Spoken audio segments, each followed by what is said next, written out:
ខ្ញុំលាតលងងភ័យប្រែ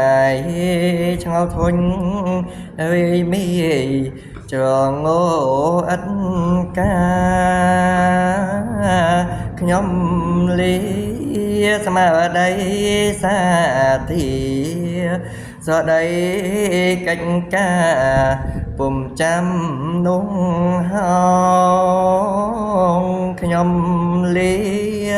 ពុំនោសសងសដីពាំងឆ្កងពុំទៅចិត្តគេខ្ញុំលាទាំងក្តីមោហោប្រមាទមេបាកៅបាជីផងខ្ញុំលាទាំងក្តីឆ្គំឆ្កង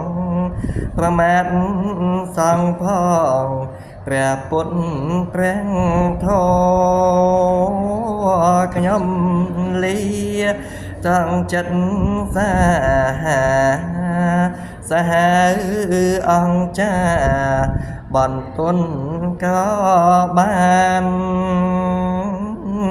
ខ្ញុំលាអស់មនុស្សបៀតប្រានសដីបង្កានញុះញង់ចែកចៅខ្ញុំលាសពជាតិផងកើតជាសែនដងលាទាំងសត្វទៅខ្ញុំលាក្បាលទំពេតសង្ស្កើជើស្ទួងអាសើថ្មាញ់បាក់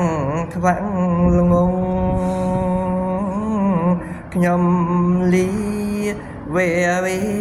ស្វែងខ្លងដំបៅអង្គជាទុកឥតស្បើយខ្ញុំលាកាត់ឡើងឥតត្រើយរូបអា